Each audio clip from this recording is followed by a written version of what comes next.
உறவுகள் அனைவருக்கும் வணக்கம். காதலியை பார்க்குறாரு கோயிலில் வச்சு. ரொம்ப நேரம் பேசுகிறாங்க சரவணனும் அஞ்சலியும். அதுக்கப்புறம் வாழ்க்கையை ரெண்டு பேரும் பரிமாறிக்கிறாங்க. ஓன் சோக கதையை கேளு தாய்க்குள்ளமே எங்க சோக கதையை கேளுன்ட்டு ரெண்டு பேரும் பேசி முடிச்சுட்டு வராங்க. அப்படி இவங்க அப்படி போக இங்கிட்டு அப்படியே கட் பண்ணி பார்த்தா பாக்கியம் அப்படியே செம்ம காண்டாகிறாங்க. ஓ, இந்தளவுக்கு நடந்துட்டுருக்கா, எடுத்துட்டோம்ல. இருக்கட்டும் இருக்கட்டும், உங்களை ரெண்டு பேரையும் நான் வச்சு செய்யலை அப்படின்னு சொல்லிட்டு தன்னோட மொபைலை பார்க்குறாங்க. அப்படியே இவங்க ரெண்டு பேரும் பேசுகிறதையும் ஃபோட்டோ எடுத்துக்கிறாங்க. இந்த அளவுக்கு இதை காமிச்சே போதுமே, என் மகள் அந்த வீட்டில் வாழ வச்சிருவேனே அப்படின்னு சொல்லிட்டு போகுது. கோர்ட்டுக்கும் வந்துடுதுங்க வழக்கு. வந்ததுக்கப்புறம் வாதாடுறாங்க. என் பிள்ளை அங்கே தான் இருப்பா அப்படின்னு சொல்லி அடித்து சொல்லுது. தங்கமயிலும் எனக்கு என் மாமா கூட தான் வாழணும் அப்படிங்கிறாங்க. இல்லை, என் கேரக்டரை பற்றி தப்பாக பேசின இவ கூட நான் வாழ மாட்டேன் அப்படின்னு சரவணை அடித்து சொல்கிறாங்க. அதுக்கு மேலே பார்க்குறாங்க. சரிங்க, அவங்க உண்மையெல்லாம் சொல்லிட்டேன்னு சொல்கிறாங்க.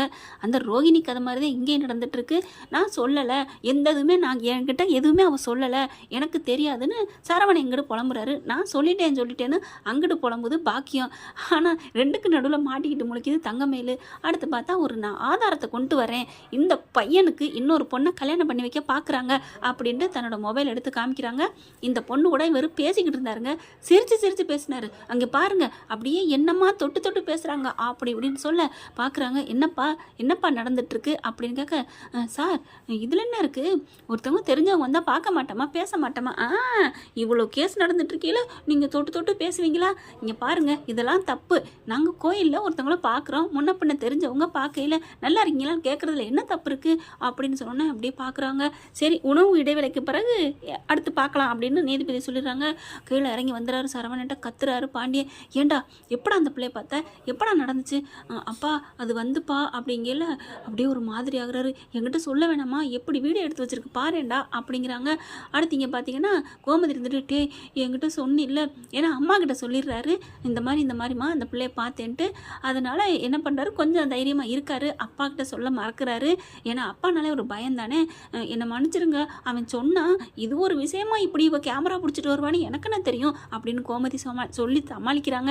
அடுத்து இப்போ நீதிபதி என்ன சொல்ல போகுதுன்னு தெரியலையே அப்படிங்கல இங்கே சக்திவேலு குமார் எல்லாம் வர்றாங்க. என்ன இவங்க வர்றாங்க, இவங்களை நம்ம கூப்பிடவே இல்லையே அப்படின்னு கோமதி பார்க்குது. அன்னைக்கு ஏதோ சாமி பூந்துருச்சு போல இருக்குது எங்கள் அன்னைங்க மனசில், நல்லது சொல்லிட்டு போனாங்க. இப்போ வந்திருக்க பார்த்தா நல்லது சொல்கிற மாதிரி தெரியலையே அப்படின்னு வெளியில் பேசிகிட்டு இருக்காங்க. அடுத்து பார்க்கல சக்திவேலு, என்ன நினச்சிட்டு இருக்கீங்க, ஏதாவது நடக்குமா, இங்கே பாருண்ணே, எனக்கு அன்னைக்கு நீ நல்லது பண்ண, இப்போ எதுக்கு வந்திருக்க, நான் சும்மா தான் வந்திருக்கேன், வேற ஒன்றும் இல்லை, வேணா நான் போகிறேன் அப்படின்னு சொல்ல, அப்பா அப்படி சொல்லிட்டு தனியாக கூப்பிட்டு போகிறாங்க. கரெக்டாக அந்த பாக்கியம் அங்கே நிற்கிது. என்னப்பா நீ இந்த வாட்டி ஏதாவது சொல்லி பண்ணி விடுப்பா, அந்த குடும்பம் நல்லா இருக்கக்கூடாதுப்பா, நீ சொல்லி விடு, கொடுமைப்படுத்தினாங்க அந்த பிள்ளை பாவம் அப்படின்னு சொல்லுப்பா. டேய் மவனே, என்னடா சொல்கிற, அடா ஆமாப்பா, பெரியப்பானால தான் நான் அன்னைக்கு வந்து நின்னேன், பெரியப்பா சொன்னனால தான் எனக்கு கோவமாக என்ன பண்ணுறதுனே தெரியல நின்னேன். ஆனால் எனக்கு அந்த குடும்பம் நல்லா இருக்கக்கூடாதுப்பா, அந்த பொண்ணு அந்த பிள்ளை அரசி, அவளை நான் பழி வாங்கணுப்பா, அதுக்காகவே நான் சொல்கிறேன். அந்த பிள்ளைய தங்கமேல அந்த பிள்ளைய படுத்தி எடுத்து வச்சாங்கன்னு சொல்லுப்பா, நீயா போய் சாட்சி சொல்லுப்பா அப்படின்னு குமார் சொல்ல, என்னடா சொல்கிற, ஆமாம் அப்படிங்கிறாங்க. சரி பார்க்கலாம் விடு அப்படின்னு சொல்லிட்டு அவர் அங்கிட்டு போயிடுறாரு. இங்கே குமார் அங்கிட்டு வந்துகிட்டு இருக்கேல பாக்கிய தம்பி நீங்கள் எங்காளா அப்படிங்கிறாங்க. என்னது உங்காளா, இல்லை நீங்கள் அவங்க பக்கத்து எதிராக பேச வந்திருக்கீங்களா, சும்மா தான் பார்த்துட்டு போவோம் தான், ஆனால் எங்கள் அப்பா என்ன ஓவராக உருகுறாங்க, அந்த குடும்பம் எங்களுக்கு செஞ்சதை நாங்கள் மறக்கவே இல்லை அப்படிங்கிறாங்க. தம்பி நீங்கள் நல்லா இருப்பீங்க, என் நெஞ்சில் பாலை வாத்தீங்க, நான் பாருங்கள் விட மாட்டேன் அப்படிங்கிறாங்க. அடுத்து பார்த்தா சரி இப்போ எப்படி நீங்கள் அந்த வீடியோலாம் எடுத்தீங்க அப்படின்னு கேட்க, சும்மாவா, அதுங்க ரெண்டும் சும்மா தான் பேசிக்கிட்டு இருந்துச்சுங்க, நான் எடுத்துட்டோம்ல, அவங்களுக்கு ஏற்ற மாதிரி நான் விடுவேன்னா என்ன, ஆனால் அந்த பிள்ளைக்கு அவனுக்கு ஒன்றும் இல்லை, நான் இதை வச்சே நான் வாபஸ் டைவர்ஸை வாபஸ் வாங்க வைப்பேன் அப்படின்னு சொல்ல, நானுமே சாட்சி சொல்கிறேன், கவலைப்படாதீங்க, ரொம்ப தேங்க்ஸ் தம்பி அப்படிங்கிறாங்க. அடுத்து சரி வாங்க போவோம், ஜட்ஜை வந்திருப்பாரு அப்படின்னு உள்ளர போகிறாங்க. அடுத்த கோர்ட்டில் மறுபடியும் வழக்கு வாதாடிட்டு இருக்காங்க. அப்போ தான் சொல்கிறாங்க, இங்கே பாருங்கள், அதாவது பாண்டியன் வக்கீல் இருக்காங்க இல்லையா, ஒரு கோயிலில் ஒருத்தவங்கள பார்த்து பேசுகிறது தப்பு இல்லையே, அதே கோயிலில் எத்தனை பேர்ட்டாங்க சரவணா நீங்கள் பேசுனீங்க, நான் வெளியில் வரல, இன்னொருத்தர் அவங்களுக்கு அவங்க அம்மா இறந்துட்டாங்க, அவங்களுக்கு நான் துக்கம் விசாரிச்சேன் தான், கட்டி பிடிச்சி தான் விசாரித்தேன், அதுக்காண்டி அவருக்கு எனக்கு சம்மந்தம் இருக்குன்னு அர்த்தமா அப்படிங்கிறாங்க. அதுக்காண்டி ஆணுக்கு பொண்ணுக்கு வித்தியாசம் இல்லை, என்னங்க ஒரு பாட்டின்னு தான் விசாரித்தாங்க, அவங்க பேரன் தவிட்டான்னு, அதுக்கு நான் விசாரித்து கட்டி பிடிச்சி அழுதேன் தான், அவங்க பையன் ஊருக்கு போயிட்டான்னு சொல்லி அழுதாங்க, பிள்ளை புள்ள ஞாபகமாக வருதுன்னு, கவலைப்படாதீங்க, சம்பாதிக்க தானே போயிருக்கேன்னு சொல்லி அவங்களுக்கு தான் ஆறுதல் சொன்னேன். இதெல்லாம் என்ன அப்படிங்கிறாரு சரவணன். அதெல்லாம் முடியாது அப்படிங்கல. ஐயா இங்கே பாருங்க, எனக்கு சாட்சி சொல்கிறதுக்கு அவங்க எதிர்த்த வீட்டிலேருந்தே வந்திருக்காங்க அப்படிங்கல. கோமதி பார்க்குது. ஐயோ என்ன இது, ஏற்கனவே பேசிக்கிட்டு நின்னாங்க, இப்போ என்னமோ சொல்ல போகிறாளா அப்படிங்கல. கோமதி பார்க்குது, அதிர்ச்சி அடையுது. என்ன இது, ஏற்கனவே அண்ணன் கூட இங்கே தங்கமேல அம்மா பேசிக்கிட்டு இருந்துச்சு, இப்போ என்ன சொல்ல போகிறேன்னு தெரியலையே அப்படிங்கல. குமார் என்ன பண்ணுறாரு, அப்பா நீங்கள் இருங்கப்பா நான் பேசிக்கிறேன் அப்படின்னு அவங்க அப்பா உட்கார வச்சிடுறாரு. அதுக்கப்புறம் குமார் நான் சொல்கிறேன் சாட்சி அப்படின்னு. போங்க போங்க தம்பி, சீக்கிரம் என் பிள்ளைக்கு நல்ல வாழ்க்கையை கொடுங்க தம்பி, உங்களுக்கு கல்யாணம் பண்ணிட்டு எப்படி உங்களை அடித்து கொடுமைப்படுத்தின அரசி அந்த குடும்பம் நல்லா இருக்கலாமா அப்படின்னு ஜாடையிலே அப்படின்னு பேசிக்கிறாங்க. அதுக்கப்புறம் கூண்டில் போயிட்டு குமார் பேச ஆரம்பிக்கிறாரு. என்னப்பா சொல்கிறீங்க சொல்லுங்கள் அப்படிங்கிறாங்க. இங்கே பாருங்கள், அந்த அம்மா சொன்னதெல்லாம் உண்மைதான், ஃபோட்டோ எடுத்தது வீடியோ எடுத்ததெல்லாம் உண்மைதான். அதே கோயிலுக்கு அவர் எல்லாரையும் பார்த்து நல்லந்தான் விசாரிச்சாரு, அதுக்காக அதை இதை ஒன்றும் பண்ண முடியுமா என்ன அப்படின்னு ஒன்று பாக்கியத்தை தூக்கி வரி போடுது. என்ன சொல்கிறான் இவன் அப்படின்னுட்டு. அடுத்து அப்புறம் இதெல்லாம் ஒரு சாட்சியம்மா, என்ன பண்ணி சொல்ல வந்தேன், இருங்க நான் சொல்ல வர்றத சொல்லிடுறேன் அப்படின்னு சொல்லிட்டு இது ஒரு ஆதாரத்தை பாருங்க அப்படின்னு தன்னோட மொபைல் எடுத்து காமிக்கிறாங்க. பார்த்தா அந்த பிள்ளை பேசுதுல, இங்கே பாருங்க எல்லாத்தையும் நீங்கள் எனக்கு ஆதாரமாக சொல்லணும், நான் சும்மா தான் வீடியோ எடுத்தேன் அப்படி இப்படின்னு பாக்கியம் பேசி பார்த்தீங்களா, எல்லாத்தையுமே எடுத்து வச்சிருக்காரு குமார்.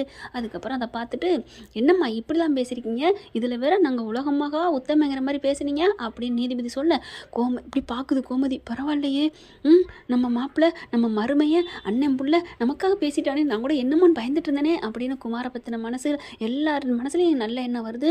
ஆனால் பாக்கியம் செம்ம காண்டாகுது. குமாரை பார்த்து சபிக்காத குறையா, அட பாவி மனசா, நானாக போயிருந்தாங்க கூட நல்லா பேசியிருப்பேனே, இப்போ எதேதோ சொல்லி குடியை கெடுத்துட்டானே அப்படிங்கிறாங்க. அடுத்து எல்லாம் விசாரித்து முடிஞ்சிடுறாங்க. சரிங்க, இந்த கேஸை நான் அடுத்த வாரம் கண்டிப்பாக இதுக்கான தீர்ப்பை நான் சொல்கிறேன் அப்படின்னு சொல்லிடுறாங்க. அடுத்து கீழே குமார் இறங்கி வர செம்மையாக போய் சட்டையை பிடிக்குது. அட பாவி இப்படி சொல்லிட்டியாடா, நீலாம் நல்லா இருப்பியா அப்படிங்கல.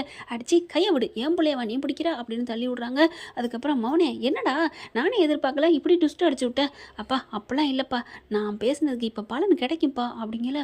கோமதி ஓடி வருது, அரசி வருது. அப்படியே பக்கத்தில், டே குமார் நீ நல்லா இருப்படா, நீ எனக்கு எவ்வளோ நல்லது பண்ணிட்ட, உன்னோட இதனால தான்டா இன்னைக்கு எங்களுக்கு தீர்ப்பே இன்னைக்கு இல்லாமல் போச்சு, இல்லைன்னு வச்சுக்கோ அவளை கொண்டாந்து வீட்டில் விட்டுருப்பாங்கடா, நல்ல வேலைடா குமார் அப்படிங்கிறாங்க. அப்படியே நிற்கிறாரு. அரசி இருந்துட்டு ரொம்ப தேங்க்ஸ் குமார் அப்படிங்குது. எல்லாம் உனக்காத்தான் அரசி, எல்லாம் உனக்காத்தான் அப்படிங்கிறாரு. ஆனால் அரசி மேலே மட்டும் இவருக்கு கொஞ்சம் பாசம் இருக்குது, மற்ற எல்லார் மேலேயும் கோவம் இருக்கத்தான் செய்யுது. அப்புறமா பார்க்குறாங்க எல்லாரும் இப்படி குமாருக்கு நன்றி சொல்கிறாங்க, தூக்கி வச்சு பேசுகிறாங்க. பாக்கியம் மட்டும் காரி துப்பி திட்டிட்டு போயிடுது. வாடி பார்த்துக்கலாண்டி, இவன் சொல்லிட்டா முடிஞ்சு போச்சா, நான் விட மாட்டேன்டி, வாடி தங்க மேலும் போகுது. மாமா அத்தை என்னை வாழ வச்சுக்கோங்க அத்தை, நான் உங்கள் குடும்பத்தை நல்லா பார்த்துக்குவேன் அத்தை. அவள் யாரு, அஞ்சலியா கொஞ்சலியா, அவளாம் நல்லா பார்த்துக்க மாட்டாத்த, நான் நல்ல மருமகளாத்தானே இருந்தேன் அப்படின்னு தங்கமேலு கெஞ்சுது, அழுகுது, பொருளுது.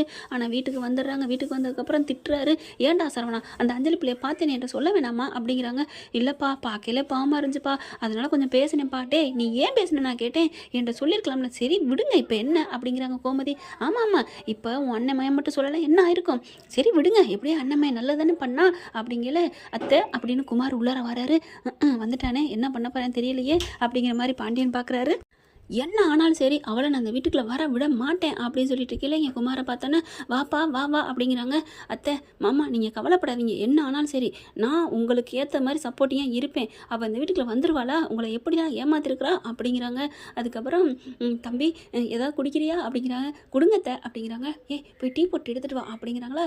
அரசு போய் டீ போட்டு எடுத்துகிட்டு வராங்க. குடிடி அப்படிங்கிற டீயை கொடுக்குறாங்க. டீ கைக்கு வந்தோன்னே ரொம்ப சந்தோஷப்படுறாரு. டீயை வாங்கி குடிக்கிறாரு. குடிச்சிட்டு அரசிக்கிட்ட அப்புறம் மாதிரி பார்க்குறாரு. ரொம்ப தேங்க்ஸ் மாமா, ரொம்ப தேங்க்ஸ் அத்தை அப்படிங்கிறாங்க. பாண்டியனும் நல்லா பேசுகிறாரு. ரொம்ப நன்றி தம்பி அப்படிங்கிறாங்க. பரவாயில்ல மாமா பரவாயில்ல, யாருக்கு யார் அதெல்லாம் விடுங்க, அவங்களாம் நம்ம அத்தை குடும்பத்தை அசிங்கப்படுத்துவாங்க, நான் விட்டுருவேனா என்ன, நான் என்றைக்குமே நான் உங்களுக்காக இருப்பேன் அத்தை, நீங்கள் கவலைப்படாதீங்க. அப்பா இப்படி தான் முன்ன பின்ன ஏதாவது பேசுவார், அதை நீங்கள் எதுவும் பெருசாக எடுத்துக்காதீங்க அப்படின்னு சொல்லிட்டு குமார் கிளம்புறாங்க. போகிறவர் அப்படியே அரசியை பார்த்துட்டு பாய் அரசி அப்படிங்கிறாரு. அப்படின்னு அரசி நன்றி சொல்கிறாங்க.